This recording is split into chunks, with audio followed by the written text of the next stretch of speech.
എല്ലാവരും പടച്ചവന്റെ സ്വർഗം കിട്ടാൻ ആഗ്രഹിക്കുമ്പോൾ എല്ലാവരും പടച്ചവന്റെ ലഹും ജന്നാത്തിൻ തജ്രീ മിൻ തഹ്തിഹൽ അൻഹാർ, പാലരുവികളും തേനരുവികളും ഒഴുകുന്ന പടച്ചവന്റെ സ്വർഗത്തിന് വേണ്ടി ജനങ്ങൾ മുഴുവനും രാപ്പകലുകൾ കഷ്ടപ്പെട്ടുകൊണ്ട് പരിശ്രമിച്ചുകൊണ്ട് ദുആ ചെയ്യുമ്പോൾ ലോകത്തിന്റെ നേതാവ് തന്റെ അനുചരന്മാരോട് പറഞ്ഞു കൊടുക്കുകയാണ്, യാ സ്വഹാബാ അൽ ജന്നത്തു മുസ്താഖത്തുൻ ഇലാ അർബഅത്തി നഫർ. അല്ലാഹുവിന്റെ പ്രവാചകൻ തന്റെ സ്വഹാബത്തിനോട് പരിചയപ്പെടുത്തുകയാണ്, എല്ലാവരും സ്വർഗത്തിൽ കടക്കാൻ വേണ്ടി കഷ്ടപ്പെട്ട് പരിശ്രമിച്ചു കൊണ്ടിരിക്കുമ്പോ എല്ലാവരും അല്ലാഹുവിനോട് സ്വർഗം തരണേ അല്ലാഹ് എന്ന് പട്ടിക്കരന്നുകൊണ്ട് ദുആ ചെയ്തുകൊണ്ടിരിക്കുമ്പോൾ സ്വർഗം 4 വിഭാഗം ജനങ്ങളെ മാടി വിളിക്കുന്നു എന്ന് നബിയുനാ റസൂലുള്ളാഹി സല്ലല്ലാഹു അലൈഹി വസല്ലം. എല്ലാവരും അല്ലാഹുവിനോട് സ്വർഗന്താ സ്വർഗന്താ സ്വർഗന്താ എന്ന് പടച്ചവനോട് എല്ലാവരും ദുആ ചെയ്യുമ്പോൾ സ്വർഗം 4 വിഭാഗം ആൾക്കാരെ എനിക്ക് തരണേ എന്ന് പടച്ചവനോട് ദുആ ചെയ്യുന്നു എന്ന് നബിയുനാ റസൂലുള്ളാഹി സല്ലല്ലാഹു അലൈഹി വസല്ലം. സ്വർഗം വിളിക്കുന്ന 4 വിഭാഗം ആൾക്കാരുണ്ട്. അൽഹംദുലില്ലാ, അല്ലാഹു ആ വിഭാഗത്തിൽ എന്നെങ്കിലും നിങ്ങളെ ഉൾപ്പെടുത്തി അനുഗ്രഹിക്കുമാറാകട്ടെ. സ്വർഗം വിളിക്കുന്ന 4 വിഭാഗം ജനങ്ങളുണ്ട്. അൽഹംദുലില്ലാ, സമയത്തിന്റെ പരിധിക്കുള്ളിൽ അത് പറഞ്ഞ് അവസാനിപ്പിച്ച് സന്തോഷത്തോടെ ദുആ ചെയ്ത് പിരിയണം. അല്ലാഹു ഭാഗ്യം നൽകി അനുഗ്രഹിക്കുമാറാകട്ടെ. എന്റെ പ്രിയപ്പെട്ട സഹോദരങ്ങളെ, എന്താ സ്വർഗം? എന്താ സ്വർഗം? അല്ലാഹുവിന്റെ പരിശുദ്ധമായ സ്വർഗത്തെക്കുറിച്ച് മഹാനായ പ്രവാചകൻ സല്ലല്ലാഹു അലൈഹി വസല്ലമ തങ്ങൾ പഠിപ്പിക്കുന്നു. അല്ലാഹുവിന്റെ പ്രവാചകൻ സല്ലല്ലാഹു അലൈഹി വസല്ലമ തങ്ങൾ പറയുകയാണ്, മഹാനായ ഇബ്നു ഉമർ റളിയല്ലാഹു തആല റിപ്പോർട്ട് ചെയ്യുന്ന ഹദീസിൽ കാണാം, വഇന്ന റീഹഹാ തൂജദു മിൻ മസീറത്തി 4 ആം. അല്ലാഹുവിന്റെ പ്രവാചകൻ പറയുന്ന സ്വർഗത്തിന്റെ പരിമളം 400 വർഷത്തെ വഴി ദൂരം വരെ അടിച്ചു വീശുകയാ. സ്വർഗത്തിന്റെ പരിമളം 400 വർഷത്തെ വഴി ദൂരം വരെ അടിച്ചു വീശുന്നതാണെന്ന് അല്ലാഹുവിന്റെ പ്രവാചകൻ സല്ലല്ലാഹു അലൈഹി വസല്ലമ തങ്ങൾ പഠിപ്പിക്കുമ്പോൾ അല്ലാഹുവിന്റെ പ്രവാചകൻ തന്റെ മുന്നിലിരിക്കുന്ന സ്വഹാബത്തിനോട് സ്വർഗത്തിന്റെ വലിപ്പവും സ്വർഗത്തിന്റെ അനുഭൂതികളും സ്വർഗത്തിന്റെ അനുഗ്രഹങ്ങളും സ്വർഗത്തിലെ കൊട്ടാരങ്ങളും സ്വർഗത്തിലെ മണ്ണ് പോലും സ്വർണ്ണമാണെന്ന് ലോകത്തിന്റെ നേതാവ് തന്റെ അനുചരന്മാരോട് പറഞ്ഞു കൊടുക്കുന്നു. അല്ലാഹുവിന്റെ റസൂൽ പറയുന്നു, സഹാബാ, തന്റെ സ്വഹാബത്തിനോട് പ്രവാചകൻ പറഞ്ഞു കൊടുക്കുകയാണ്. അല്ലാഹുവിന്റെ റസൂൽ പറയുന്നു, ഇന്ന ഫിൽ ജന്നതി, അല്ലാഹുവിന്റെ റസൂൽ പറയുന്ന സ്വർഗ്ഗത്തിൽ ഒരു മരമുണ്ട് സഹാബാ. അല്ലാഹുവിന്റെ അനുഗ്രഹങ്ങൾ കൊണ്ട് നിറച്ച സ്വർഗ്ഗത്തിൽ ഒരു മരമുണ്ട്. ആ സ്വർഗ്ഗത്തിലെ ഒരു മരത്തിന്റെ ചുവട്ടിലൂടെ, പടച്ചവന്റെ സ്വർഗ്ഗത്തിലെ ഒരു മരത്തിന്റെ ചുവട്ടിലൂടെ ഒരു മനുഷ്യൻ 100 വർഷം സഞ്ചരിച്ചാൽ സ്വർഗത്തിൽ ഒരു മരം വിട്ടുകിടക്കാൻ കഴിയില്ലെന്ന് പ്രവാചകൻ തന്റെ അനുചരന്മാരോട് പറഞ്ഞു കൊടുക്കുമ്പോൾ അല്ലാഹുവിന്റെ പ്രവാചകന്റെ മുന്നിലിരുന്ന് പൊട്ടിക്കരന്നുകൊണ്ടിരിക്കുന്ന സഹാബത്തിനോട് ലോകത്തിന്റെ നേതാവ് പറയുന്ന, സഹാബാ, ഈ സ്വർഗം 4 വിഭാഗം ജനങ്ങളെ വിളിക്കുന്നുണ്ട്. ഈ സ്വർഗം 4 വിഭാഗം ജനങ്ങളെ വിളിക്കുന്നുണ്ട്. അല്ലാഹുവിന്റെ പ്രവാചകനോട് സഹാബത്ത് ചോദിച്ചു, നബിയേ, യാ റസൂലല്ലാഹ്, സ്വർഗം വിളിക്കുന്ന 1ാമത്തെ വിഭാഗമേതാ? പടച്ചവന്റെ സ്വർഗം മാടി വിളിക്കുന്ന 1ാമത്തെ വിഭാഗമേതാ? അല്ലാഹുവിന്റെ പരിശുദ്ധമായ ഖുർആൻ പറയുകയാണ്, വസീഖല്ലദീന തഖൗ റബ്ബഹും ഇലൽ ജന്നതി സുമറാ ഹത്താ ഇദാ ജാഊഹാ വഫുതിഹത് അബ്വാബുഹാ وقال لهم حزنتها سلام عليكم طبتم فادخلوها خالدين. അല്ലാഹുവിന്റെ പരിശുദ്ധമായ ഖുർആൻ പറയുകയാണ്, പടച്ചവന്റെ സ്വർഗ്ഗം വിളിക്കുന്ന 1ാമത്തെ വിഭാഗമേത്? വസീഖല്ലദീന തഖൗ. അല്ലാഹുവിന്റെ സ്വർഗ്ഗം വിളിക്കുന്ന 1ാമത്തെ വിഭാഗമേതെന്നറിയുമോ? അത് പടച്ചവനെ പേടിച്ച് ജീവിക്കുന്നവനാണെന്ന് അല്ലാഹുവിന്റെ വിശുദ്ധ ഖുർആൻ. അള്ളാഹുവിന്റെ പരിശുദ്ധമായ ഖുർആൻ പറയുന്നു, സ്വർഗം വിളിക്കുന്ന ഒന്നാമത്തെ മനുഷ്യൻ അള്ളാഹുവിനെ പേടിച്ച് ജീവിക്കുന്നവനാണെന്ന് നബിയുനാ റസൂലുള്ളാഹി സ്വല്ലല്ലാഹു അലൈഹി വസല്ലം. എന്റെ പ്രിയപ്പെട്ട സഹോദരങ്ങളെ, അള്ളാഹുവിനെ പേടിയുണ്ട്. എന്ത് കാര്യം ചെയ്യുമ്പോഴും എന്റെ റബ്ബ് കാണുന്നുള്ള ഒരു ചിന്ത നമുക്കുണ്ടാകും. അങ്ങനെ ഒരു ചിന്ത നമുക്കില്ലല്ലോ. പടച്ചവൻ കാണുന്നു എന്ന് പടച്ചവനെ പേടിയുള്ള ഒരു ചിന്ത എനിക്കോ നിങ്ങൾക്കോ അങ്ങനെ ഒരു ചിന്തയുണ്ടായിരുന്നെങ്കിൽ എന്റെ പ്രിയപ്പെട്ട സഹോദരങ്ങളെ, നമ്മുടെ ജീവിതം ഒരിക്കലും ഇങ്ങനെ ആകൂല. കാരണം അല്ലാഹുവിന്റെ പരിശുദ്ധമായ ഖുർആൻ പറയുന്നു, യാ അയ്യുഹന്നാസ്, അല്ലയോ ജനങ്ങളെ, ഇത്തഖുല്ലാ, നിങ്ങൾ എന്നെ സൂക്ഷിക്കണം. അല്ലാഹ് പറഞ്ഞതാണ്. പടച്ചവൻ ഒരു ഭീഷണിയുടെ സ്വരത്തിൽ, ഒരു താക്കീത് പോലെ എന്നോടും നിങ്ങളോടും പറയുന്നു, അല്ലയോ ജനങ്ങളെ, എന്നോട് മാത്രം കളിക്കരുത്, എന്നെ നിങ്ങൾ സൂക്ഷിക്കണം. എന്റെ പ്രിയപ്പെട്ട സഹോദരങ്ങളെ, നമ്മുടെ ജീവിതം എടുത്തു നോക്കുമ്പോ എന്റെ പ്രിയപ്പെട്ട സഹോദരങ്ങൾ, നാളെ പത്രം എടുത്തു നോക്കുമ്പോൾ കാണുന്ന ഒരു വാർത്തയുണ്ട്. എന്റെ പ്രിയപ്പെട്ടവരെ, നിങ്ങളുടെ നാട്ടിൽ തിരുവോണം കഴിഞ്ഞു, ഓണത്തിന്റെ ആഘോഷങ്ങളൊക്കെ കഴിഞ്ഞു, ഓണത്തിന്റെ ആഘോഷമെല്ലാം കഴിഞ്ഞു. കേരളത്തിന്റെ 14 ജില്ലകളിലെ തിരുവോണത്തിന്റെ അന്ന് എന്റെ പ്രിയപ്പെട്ടവരെ, ബീവറേജുകളുടെ കണക്കെടുത്ത് നോക്കിയപ്പോൾ 92 കോടി രൂപയ്ക്കാണ് കള്ള് വിറ്റത്. നാളെ രാവിലെ പത്രം എടുക്കുമ്പോൾ വാർത്ത കാണാം. എന്റെ പ്രിയപ്പെട്ടവരെ, 92 കോടി രൂപയുടെ കള്ളാണ് തിരുവോണ ദിനത്തിൽ ഓടിയെങ്കിൽ ആ കോടികൾ ചെലവഴിച്ചതിൽ ഏറ്റവും 1-ാം സ്ഥാനം പിടിച്ചിരിക്കുന്നത് കൊല്ലം ജില്ല, എന്റെ ജില്ല തന്നെയാണ്. ഈ പാവപ്പെട്ട എന്റെ ജില്ലയിൽ കരുനാഗപ്പള്ളി എന്ന് പറയുന്ന ഏറ്റവും കൂടുതൽ മുസ്ലിമീങ്ങൾ താമസിക്കുന്ന കൊല്ലം ജില്ലയിലെ കരുനാഗപ്പള്ളിയാണ് 1-ാം സ്ഥാനത്തെങ്കിൽ 2-ാം സ്ഥാനത്ത് ചാലക്കുടിയാണ് 2-ാം സ്ഥാനത്തേക്ക് തള്ളപ്പെട്ടത്. എന്റെ പ്രിയപ്പെട്ടവരെ, ഈ തിരുവോണ ദിനങ്ങളിൽ പോലും മുസ്ലിമീങ്ങൾ, നിങ്ങളുടെ നാട്ടിൽ തിരുവോണമുണ്ടോ എന്ന് എനിക്കറിയില്ല, ആഘോഷങ്ങളൊക്കെ ഞങ്ങളുടെ നാടുകളിൽ അങ്ങോട്ടൊക്കെ നോക്കുമ്പോൾ തിരുവോണത്തിന് വല്ലാത്ത ആഘോഷങ്ങളാണ്. എന്റെ പ്രിയപ്പെട്ട സഹോദരങ്ങളെ, അള്ളാഹുവിനെ മറന്നുകൊണ്ട് ജീവിക്കുമ്പോൾ, ഏതൊരു കാര്യം എടുത്തു നോക്കുമ്പോഴും പടച്ചവനെ മറന്നുകൊണ്ട് ധിക്കാരികളെ പോലെ ഞാനും നിങ്ങളും പടച്ചവന്റെ പള്ളിക്കകത്ത് നമസ്കാരം നടക്കുമ്പോ പോലും പള്ളിക്കകത്ത് കയറാതെ അഹങ്കാരികളെ പോലെ നടന്നു പോകുമ്പോൾ, എന്റെ പ്രിയപ്പെട്ട ചെറുപ്പക്കാരാ, പടച്ചവനെ മറന്നു പോകുമ്പോൾ, എന്ത് മോശത്തരവും എന്ത് വൃത്തികേടും കാണിച്ചുകൊണ്ട് നീ നടക്കുമ്പോൾ, അല്ലാഹുവിന്റെ പ്രവാചകൻ സ്വല്ലല്ലാഹു അലൈഹി വസല്ലമ തങ്ങളെ പറയുന്ന സ്വഹാബാ, പടച്ചവനെ പേടിക്കണേ, അല്ലാഹനെ പേടിക്കണേ. എന്റെ പ്രിയപ്പെട്ട ചെറുപ്പക്കാരാ, നീ കള്ളു കുടിക്കുമ്പോഴും പെണ്ണ് പിടിക്കുമ്പോഴും ഇഷ്ടമുള്ളത് പ്രവർത്തിക്കുമ്പോഴും പലിശ തിന്നുമ്പോഴും നമസ്കരിക്കാതിരിക്കുമ്പോഴും അഹങ്കാരികളെ പോലെ ദുനിയാവിന്റെ തുലിക്കമുകളിലൂടെ നിനക്കിഷ്ടമുള്ള രീതിയിൽ നീ ജീവിച്ചു കൊണ്ടിരിക്കുമ്പോ അല്ലാഹനെ മറക്കല്ലേ ചെറുപ്പക്കാരാ, അല്ലാഹനെ മറക്കല്ലേ ചെറുപ്പക്കാരാ. എന്റെ പ്രിയപ്പെട്ട സഹോദരങ്ങൾ ചോദിക്കും, ഉസ്താദേ, ഞാൻ 5 നേരം നിസ്കരിക്കുന്നവനാണല്ലോ, ഞാൻ പടച്ചവനെ പേടിച്ച് ജീവിക്കുന്നവനാണല്ലോ, പക്ഷേ പടച്ചവൻ എനിക്കൊന്നും തരുന്നില്ലല്ലോ, എനിക്ക് പരീക്ഷണങ്ങൾ തരുന്നല്ലോ, എനിക്ക് രോഗങ്ങൾ തരുന്നല്ലോ, എനിക്ക് ദുഃഖങ്ങൾ മാത്രം തരുന്നല്ലോ.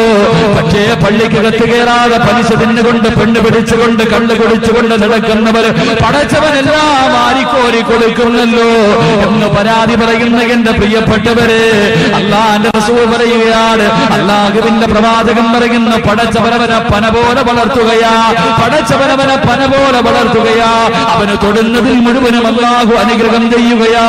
അവന് വളർന്ന് മുകളിലെത്തുമ്പോൾ പടച്ചവൻ ഒരു ദിവസം അവനെ വലിച്ച തറയിലിടുമെന്ന് ലോകത്തിന്റെ നേതാവ് പഠിപ്പിക്കുമ്പോ, എന്റെ പ്രിയപ്പെട്ട ചെറുപ്പക്കാരാ, അല്ലാഹനെ മറന്നു പോകല്ലേ, അല്ലാഹനെ മറന്നു പോകല്ലേ. അല്ലാഹുവിന്റെ പ്രവാചകൻ തന്റെ സ്വഹാബത്തിനോട് പറഞ്ഞു കൊടുക്കുകയാണ്, യാ സ്വഹാബാ, ആർക്കെങ്കിലും സ്വർഗം വേണോ, ആർക്കെങ്കിലും സ്വർഗം വേണോ, ആർക്കെങ്കിലും സ്വർഗം വേണമെങ്കിൽ ഞാൻ തരാ സ്വഹാബ. പക്ഷേ 2 കാര്യങ്ങൾ കൊണ്ട് എനിക്ക് നിങ്ങളുടെ ജാമ്യം നിൽക്കണം.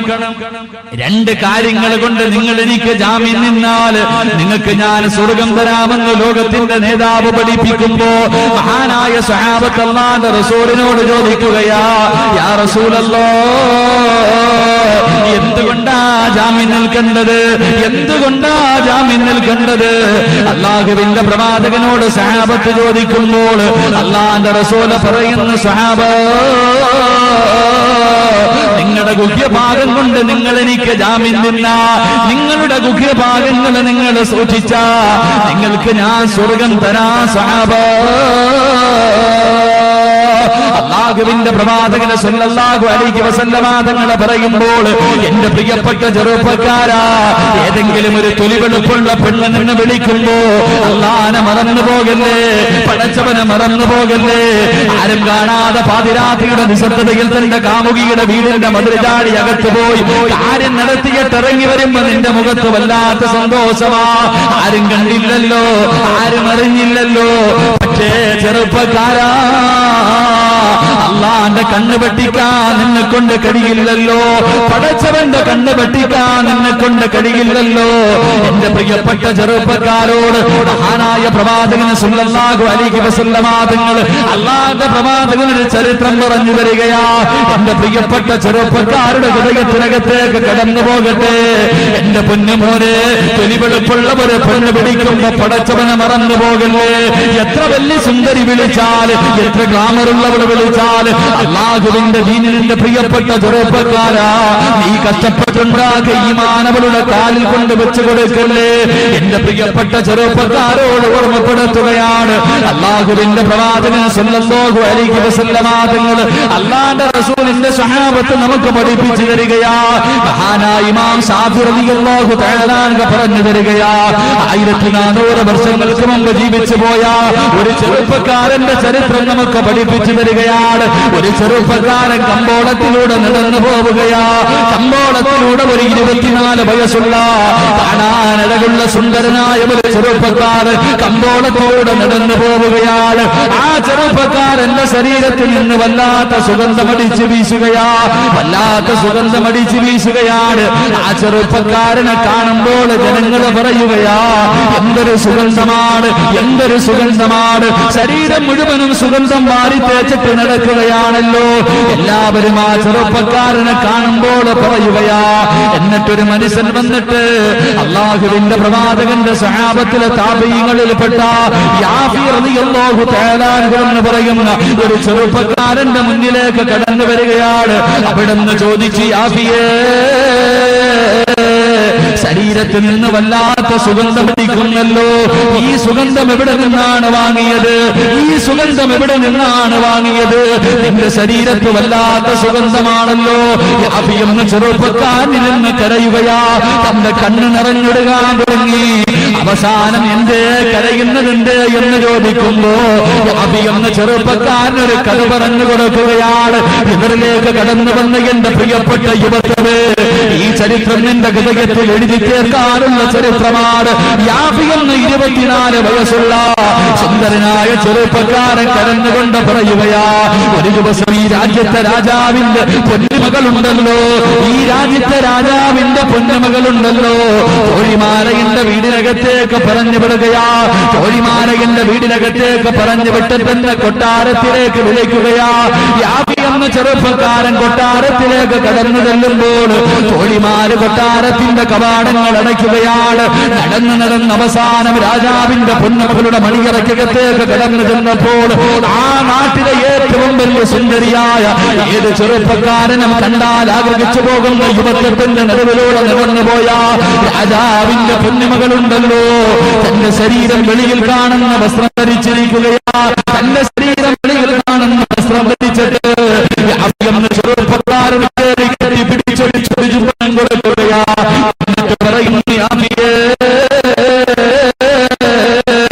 എനിക്ക് നിന്നെ വല്ലാത്ത ഇഷ്ടമാണ്, എനിക്ക് നിന്നെ വല്ലാത്ത ഇഷ്ടമാ, എനിക്ക് നിന്നോട് വല്ലാത്ത പ്രേമമാ.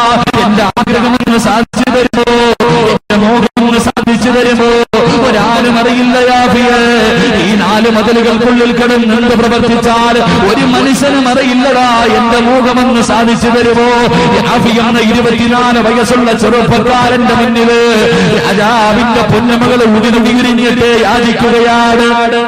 രാജാവിന്റെ പൊന്നുമകള് തന്റെ ശരീരം കാണിച്ചിട്ട് യാചിക്കുകയാ.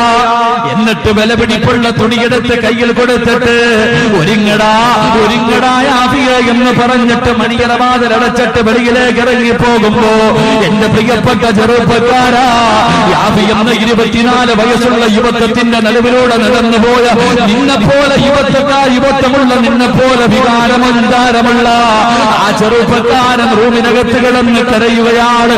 അല്ലാഹു അല്ലാഹുവേ പടച്ചവനെ എന്നെ രക്ഷിക്കണേ അല്ലോ, ഈ പെണ്ണിന്റെ ചതിയിൽ പെട്ടുപോയല്ലോ, എന്നെ രക്ഷിക്കാൻ ആരുമില്ലല്ലോ, അല്ലാഹുവേ സഹായിക്കണേ എന്ന് പറഞ്ഞുകൊണ്ട് ആ ചെറുപ്പക്കാരൻ മണിയറക്കകത്ത് സുജൂദിൽ കിടന്ന് കരയുകയാണ്. അവസാനം കരഞ്ഞ് ഈ പെണ്ണിന്റെ ചതിയിൽ നിന്ന് രക്ഷപ്പെടാൻ വഴിയില്ലെന്ന് മനസ്സിലാക്കുമ്പോൾ മഹാനായ സാഫി റളിയല്ലാഹു തആല പറയുകയാ, ഈ ചെറുപ്പക്കാരനുണ്ടല്ലോ ചാടി എഴുന്നേറ്റിട്ട് ആ റൂമിനകത്തിരുന്ന് മലമൂത്ര വിസർജനം നടത്തുകയാണ്. അവിടെ ഇരുന്ന് വിസർജനം നടത്തുകയാ. എന്നിട്ട് വിസർജനം മുഴുവനും തന്റെ ശരീരത്തിലേക്ക് വാരിത്തേക്കുകയാണ്. മണിയറക്കകത്തിരുന്നു കൊണ്ട് സ്വന്തം മലമൂത്രവും മാറി ശരീരം മുഴുവനും തേക്കുകയാ. രാജാവിന്റെ പൊന്നമകൾ വികാരത്തോടെ മണിയറവാതിൽ തുറന്നകത്തേക്ക് കടന്നു വരുമ്പോ യാഫി എന്ന ചെറുപ്പക്കാരന്റെ അവസ്ഥ കണ്ടിട്ട് ആ പെണ്ണ് ചോദിച്ചു പോയി, യാഫിയേ എന്തിനാടാ ഇത് ചെയ്തത്? ആരും അറിയില്ലല്ലോ, ആരും കാണില്ലല്ലോ, ഒരിക്കലെങ്കിലും എന്റെ മോഹമെന്ന് സാധിച്ചു തന്നുകൂടെ? അല്ലാഹുവിന്റെ പ്രവാചകന്റെ താബീങ്ങളിൽപ്പെട്ട മഹാനായ യാഫി റളിയല്ലാഹു തആല അൻഹുവോട് ചോദിക്കുന്നു. അവിടുന്ന് പറയുന്നു, പെണ്ണേ ആര് കണ്ടില്ലെങ്കിലും അള്ള കാണുമല്ലോ, ആര് കണ്ടില്ലെങ്കിലും അള്ള കാണുമല്ലോ. പടച്ചവന്റെ കണ്ണു വെട്ടിക്കാൻ എന്നെ കൊണ്ട് കഴിയില്ലല്ലോ.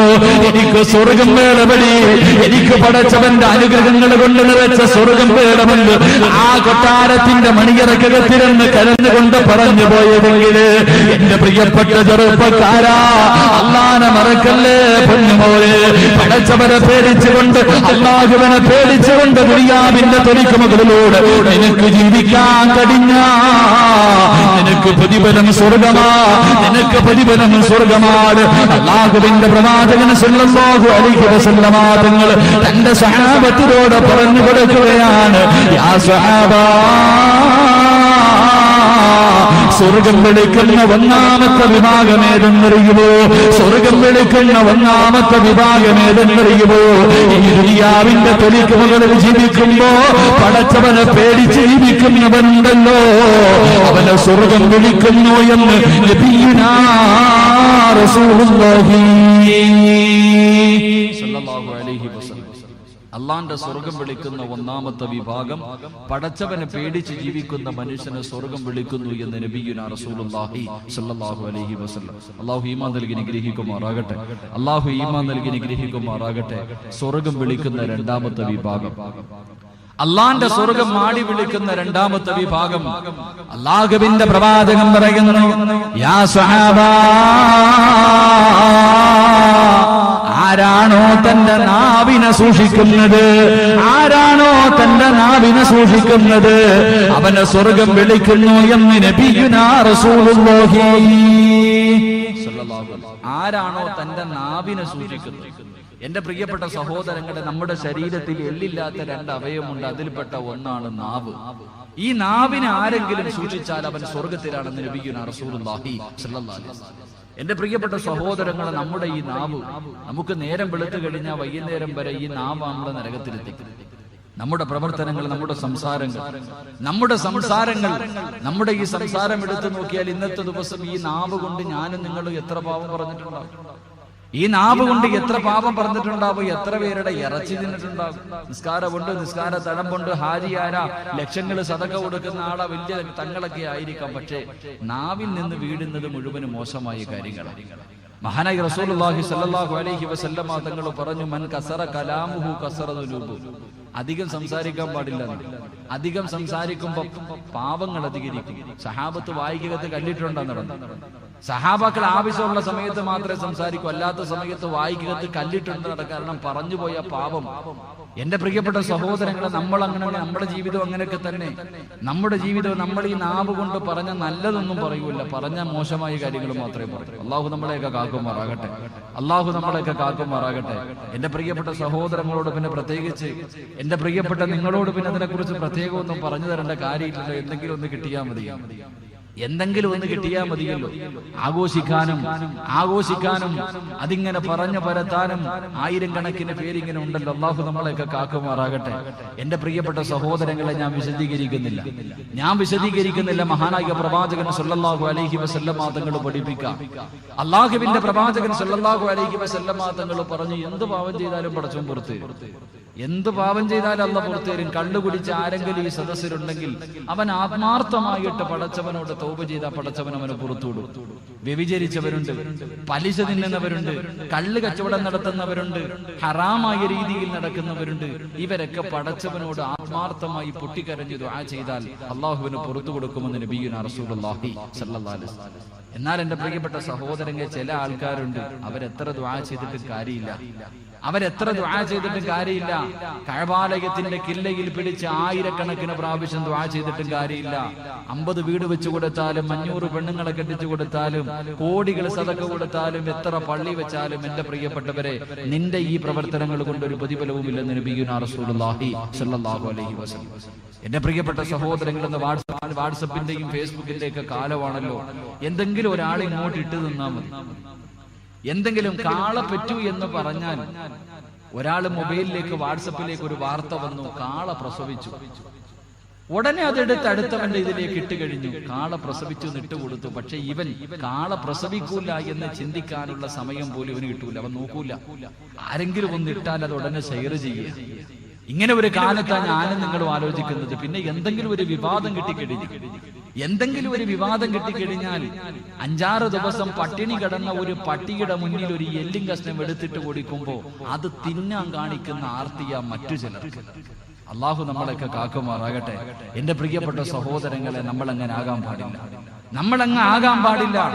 നമുക്ക് ആരെങ്കിലും എന്തെങ്കിലും പറയുമ്പോൾ അതിനെ കൊടിപിടിക്കാൻ നിൽക്കേണ്ടവരല്ല നമ്മൾ. ആരെങ്കിലും എന്തെങ്കിലും പറഞ്ഞു തരുമ്പോൾ,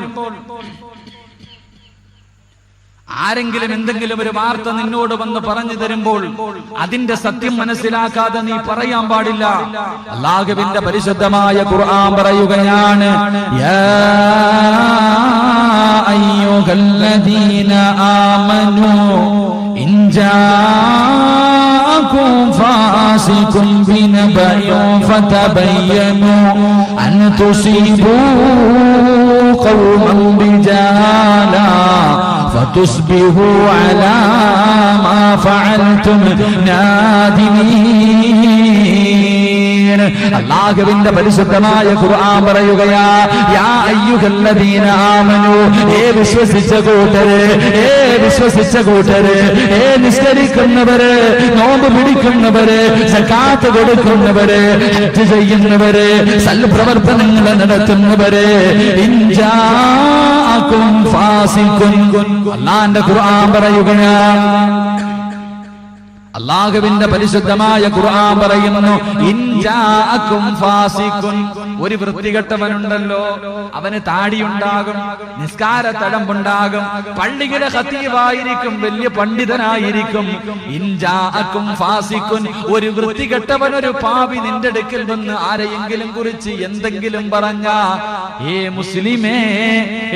മുസ്ലിമേ, അതിന്റെ സത്യാവസ്ഥ മനസ്സിലാക്കാതെ നീ ആരോടും പറയല്ലേ. അതിന്റെ സത്യം എന്താണെന്ന് മനസ്സിലാക്കാതെ നീ ഒരാളോടും പറഞ്ഞു പരത്തല്ലേ.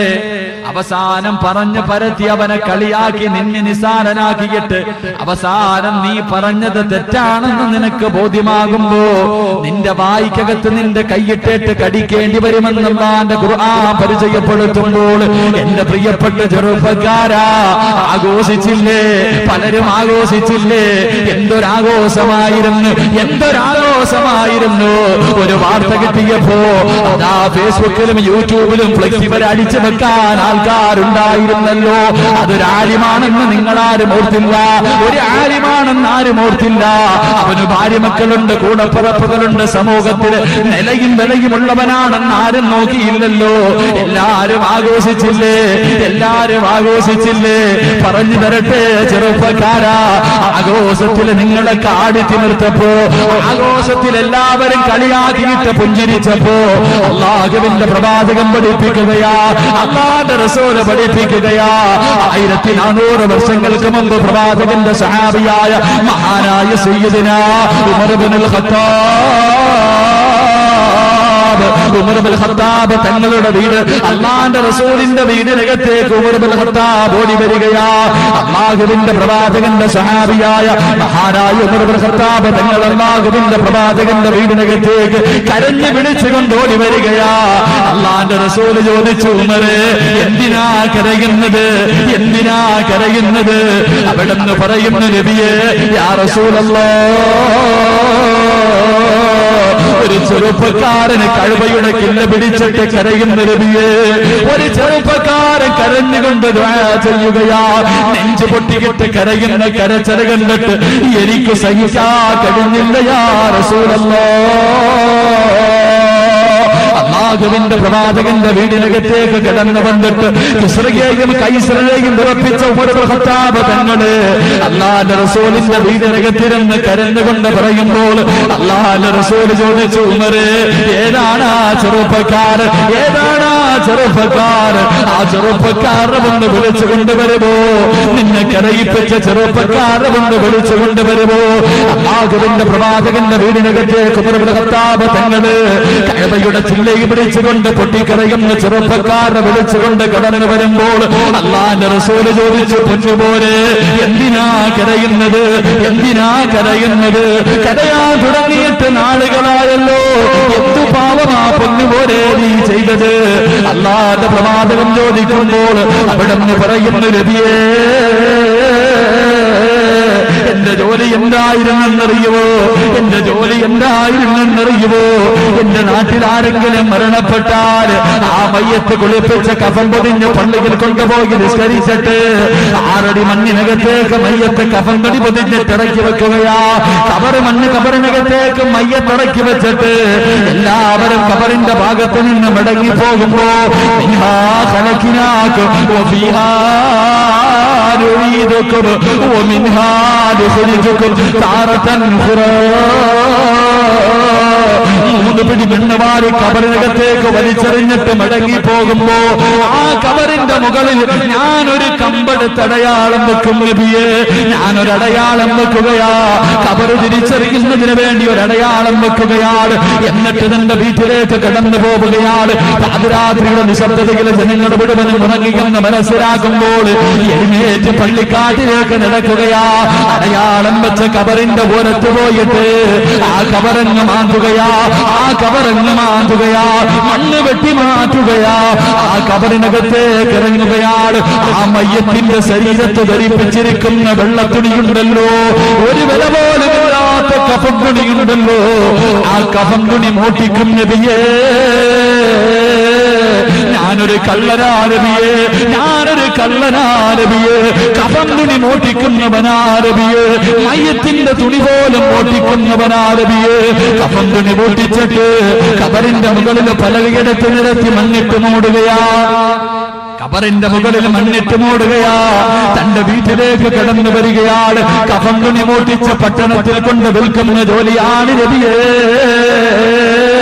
അല്ലാഹുവിന്റെ റസൂലിനോട് പൊട്ടിക്കരഞ്ഞുകൊണ്ട് ആ ചെറുപ്പക്കാരൻ പറയുന്നു, നബിയേ എന്റെ നാട്ടിലെ ഖബർസ്ഥാനുണ്ടല്ലോ, എന്റെ നാട്ടിലെ ഖബർസ്ഥാനുണ്ടല്ലോ, അവിടെ കിടക്കുന്ന മയ്യത്തുകൾ പലരും നഗ്നരാണ് നബിയേ. അവരുടെ കഫൻ തുണി ഞാൻ മോട്ടിച്ചവരാണ്.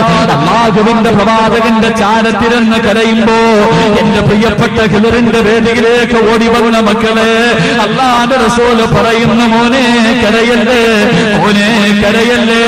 പടച്ചവരോട് പൊട്ടിക്കരഞ്ഞ് ദുആ ചെയ്തു, പടച്ചവരോട് പൊട്ടിക്കരഞ്ഞ് ദുആ ചെയ്തു. അല്ലാഹുവിന്റെ റസൂൽ സമാധാനിപ്പിക്കുമ്പോ ആ ചെറുപ്പക്കാരന്റെ കരച്ചിൽ തീരുന്നില്ല. പിന്നെയും ഇരുന്ന് കരയുകയാ, പിന്നെയും ഇരുന്ന് കരയുകയാ. അല്ലാഹുവിന്റെ റസൂൽ ചോദിച്ചു, ഇനി എന്തേ കരയുന്നത്, ഇനി എന്തേ കരയുന്നത്? അവിടെന്ന് പറയുന്ന നബിയേ യാ റസൂലല്ലാഹ്, അല്ലാഹുവിന്റെ പ്രവാചകരെ, ഈ പാപമല്ല നബിയേ, ഈ പാപമല്ല നബിയേ, ഇതിനെക്കാളും ഒരു വൃത്തികെട്ട പാപം ചെയ്തവരാ, ഇതിനെക്കാളും പടച്ചവൻ പൊറുക്കാത്ത അപരാധം ചെയ്തവരാ, എനിക്ക് അല്ലാഹു പുറത്തു തരൂലല്ലോ. അല്ലാഹുവിന്റെ റസൂൽ ചോദിച്ചു, പോരെ എന്തിനാ കരയുന്നത്? എന്ത് തെറ്റാ ചെയ്തത്? എന്ത് തെറ്റാ ചെയ്തത്? അല്ലാഹു സർവ്വ പാവങ്ങളും പുറത്തു തരുന്നവനാണല്ലോ. എന്താണ് നിന്റെ ജീവിതത്തിൽ സംഭവിച്ചതെന്ന് ചോദിക്കുമ്പോൾ അവിടെന്ന് പറയുന്ന നബിയേ, എന്റെ നാട്ടിലൊരു സാലിഹത്തായ പെണ്ണ് മരിച്ചു നബിയേ. എന്റെ നാട്ടിലെ ഏറ്റവും ഗ്ലാമറുള്ള ഒരു സുന്ദരിയായ പെണ്ണ് മരിച്ചു നബിയേ. ആ പെണ്ണിന്റെ മയ്യത്ത് കുളിപ്പിച്ച് കഫൻ പൊതിഞ്ഞ് പള്ളികൾ കൊണ്ടുപോയി നിസ്കരിച്ച താരടി മണ്ണിനകത്തേക്ക് ആ മയ്യത്ത് എന്റെ കൈ കൊണ്ടാ നബിയെ ഇറക്കി വെച്ചത്. കബറിനകത്തേക്ക് മയ്യത്തിറക്കി വെച്ച് മണ്ണിട്ട് മൂടിയിട്ട് എല്ലാവരും മടങ്ങി പോവുകയാ, എല്ലാവരും മടങ്ങി പോവുകയാ. കബറിന്റെ മുകളിൽ അടയാളം വെച്ചിട്ട് ഈ ചെറുപ്പക്കാരൻ തന്റെ വീട്ടിലെത്തുകയാ. രാത്രിയായി കബറിന്റെ ഓരത്ത് വന്നിട്ട് മണ്ണങ്ങോട്ട് മാന്തുകയാ.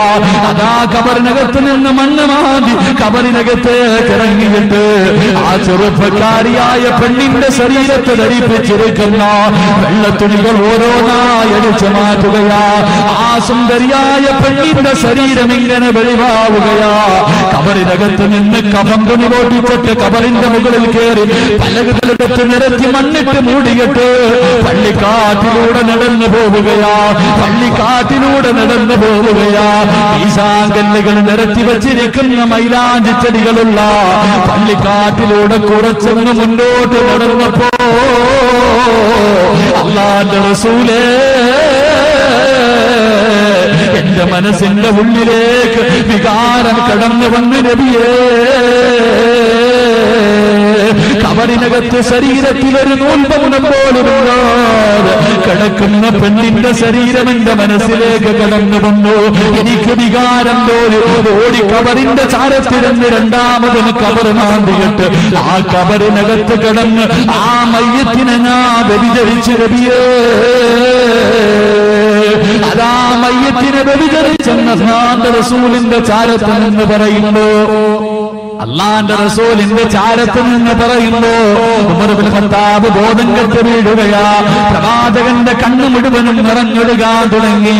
അല്ലാഹുവിന്റെ റസൂൽ അവസാനമാ ചെറുപ്പക്കാരനോട് പറഞ്ഞു, മോനെ, പടച്ചവരോട് തൗബ ചെയ്തോ, പടച്ചവൻ നിനക്ക് പുറത്തു തരും.